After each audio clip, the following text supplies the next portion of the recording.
guys. Okay, so get this. Last night after dinner, I heard my husband in the pantry moving around, opening cabinets, and I said to him, "What is it you're looking for?" And he said, "Chocolate chip cookies." As if every time you open the pantry, there must be homemade chocolate chip cookies. So I thought I'd bake him some cookies today. Come join me.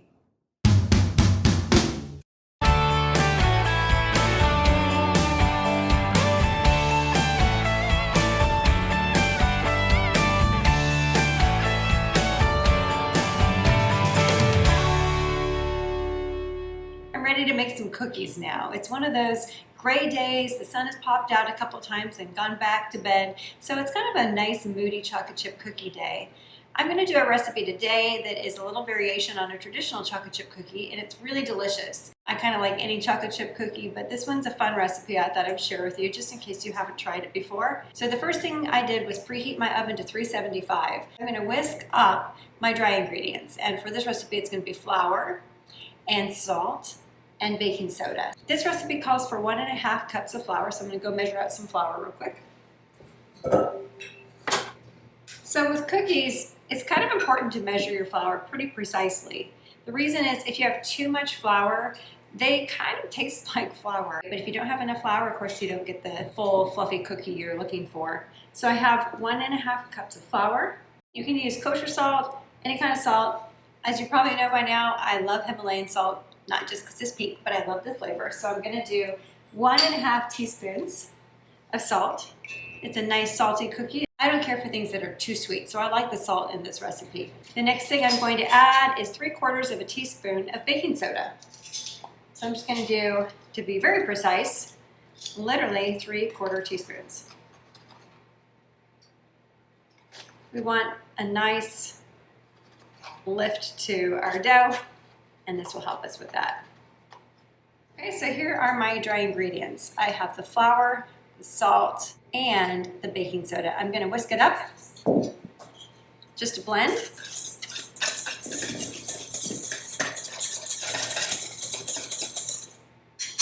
The next thing I'm going to do in this recipe is a little different. I have my butter at room temperature, and normally in a cookie recipe, especially a chocolate chip cookie recipe, that would be great. And it is great, but I want to do, again, that salty, sweet kind of cookie. So I'm going to do 1 stick of butter. I'm going to brown it in a pan. So I'm going to kind of get 1 melted and browned for a nice salty flavor. And then the other butter we will just kind of cut up and mix into it. And the reason is if it's all browned, the cookie can get a little flat. So I'm just going to do a 50/50 mixture. And what I'm going for is a big surface. So if you notice, I could have put a stick of butter in a smaller pan, but I want a lot of the surface to quickly brown it. Okay, so let's put it on the stove.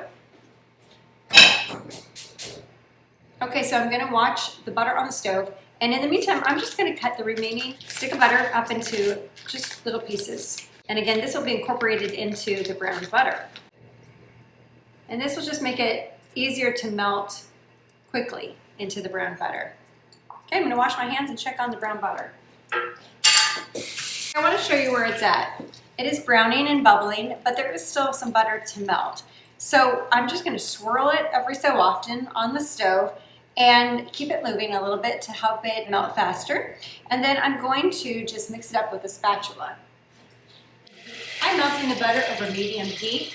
It should take at the most 4 minutes. You want to get it to foam, and then it will start to brown. Okay, now you can see it is starting to foam real nicely.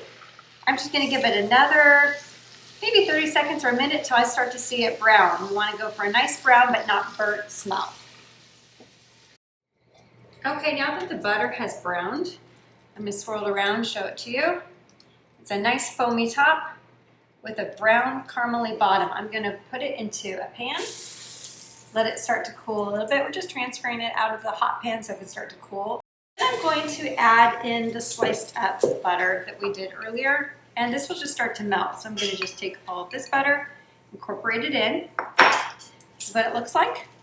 And I'm just going to let it melt on its own. So I'm going to give it a little swirl and just let it sit. In the meantime, I'm going to grab some sugar. So I already have my brown sugar measured out. I used 1 cup packed nice and tightly of dark brown sugar, and I'm going to grab 1/4 cup of white granulated sugar. And you might notice this is a lot less white sugar than a chocolate chip cookie recipe would normally call for, but the brown sugar helps the cookie have a nice crispness and fullness to it. I like the combination. I'm just gonna put them together and I'm gonna check on the butter. So I'm gonna wait for all the butter to melt in. I can kind of mix it around a little bit, encourage it to do so. I'm just gonna let it sit and then I'll go in and whisk it.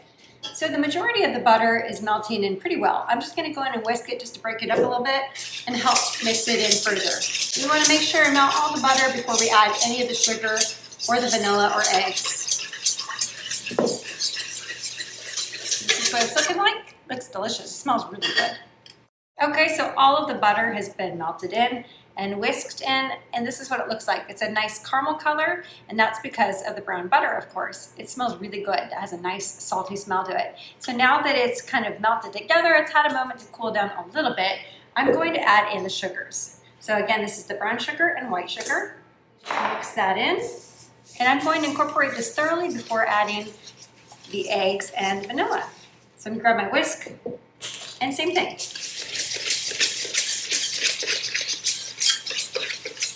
Okay, so this looks mixed thoroughly, looks great, nice and smooth. Now I'm going to add in the eggs. So it calls for 1 whole egg and it calls for 2 egg yolks. So I'm just gonna separate my egg yolk real quickly, side to side.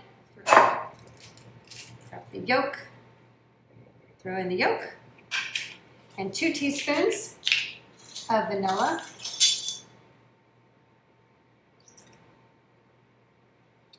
It smells great, and I would highly recommend a quality vanilla. Now I'm going to go in and quickly whisk this all together. We don't want the egg to cook, so it's really important that we cool the butter a little bit and mix quickly.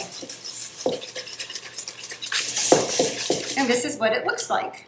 Again, a nice caramely, beautiful color.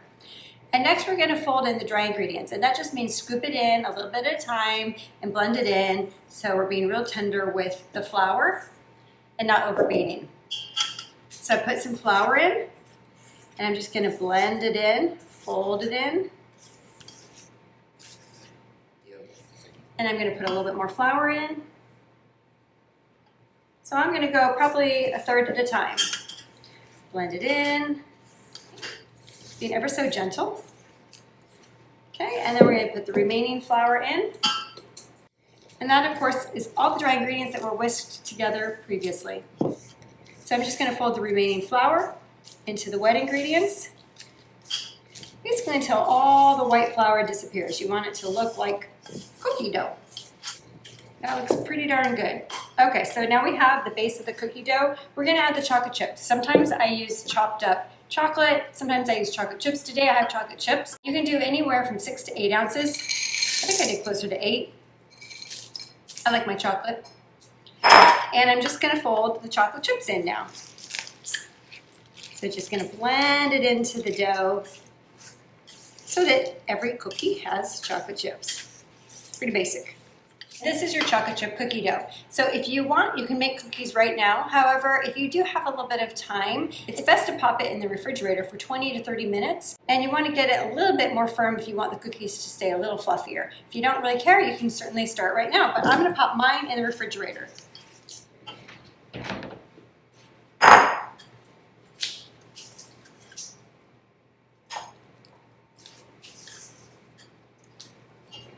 I'll see you back in about 20 minutes. So I pulled the cookie dough out of the refrigerator and this is what it looks like. It's nice and intact, ready to scoop. I think I had it in there for 20 minutes or so, even 15 would be great. I'm going to make regular sized cookies, but I wanted to show this scoop to you. If you wanted to do jumbo oversized cookies, you could do a big, nice scoop like this. And it's kind of impressive, especially if you're giving them to somebody or having friends over to have a nice fat, kind of bakery style or restaurant style cookie. But we're just staying home and I want to do this size of cookie. If you were doing this on a normal cookie sheet, you'd want to spray it or use a parchment paper. But I'm doing this on stoneware and I don't really need to. It doesn't really stick and it cooks very evenly. So I'm gonna give a nice full scoop on my very seasoned pan. I love that. This pan is so great.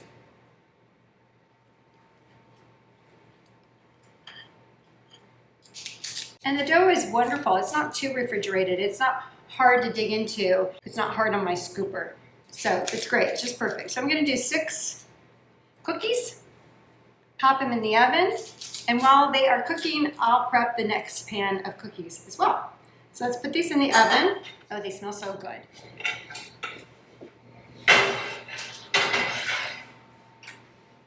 All right, the cookies are in the oven, and make sure you put them on the center rack. You don't want them to be too low, they'll burn. And give them 8 to 10 minutes. Just peek on them. You kind of know your oven. Mine cooks pretty fast, so I'm gonna check it more at the 7-8 minute and see how it goes. I'll be right back.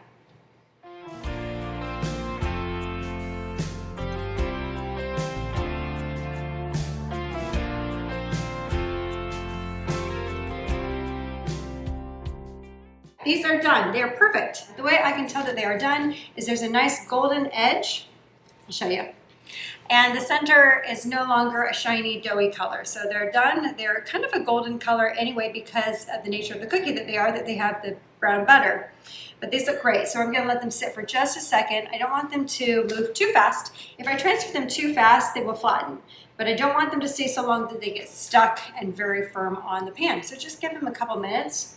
In the meantime, I'm going to put my second batch in the oven. And you can certainly use a bigger tray. I didn't really think about that. I do have bigger trays. I'm just so in love with my stoneware, and this is the size I have.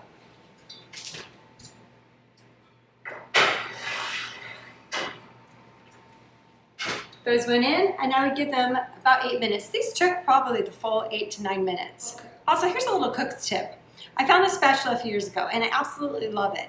I don't remember what brand it is. They come in different brands, but the key is very thin, very flexible. When you get under a cookie, if your flipper is too thick, it can break the cookie really easily. And it's such a pain when you've worked so hard on these beautiful cookies. So if you can find a thin, flexible cookie flipper, that's great. So we're gonna just go right under it and transfer it. And I've had this cookie plate, I call it, for years and years. I just love it.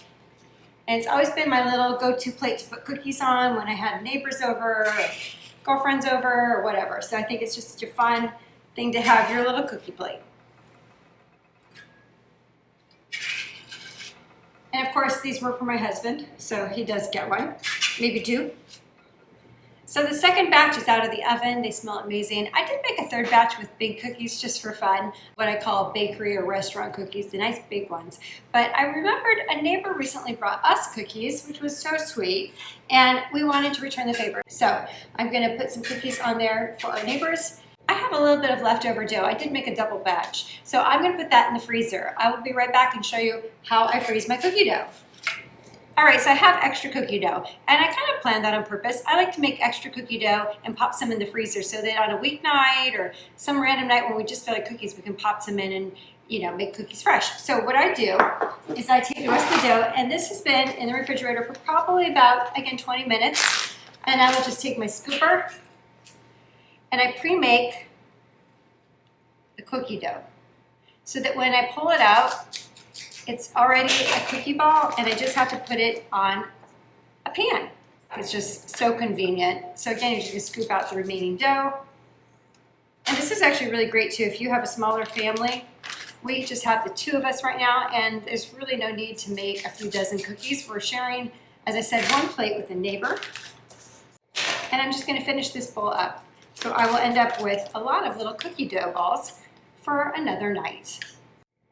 I hope you like this recipe. Please like and subscribe to my channel, How to Live Life Beautifully, and follow me also on Instagram, Facebook, and TikTok. These cookies are amazing. I hope you do make them at home and enjoy that salty, sweet flavor like I do, and a little bit of a twist on a traditional chocolate chip cookie. All right, see you soon. Have a good week.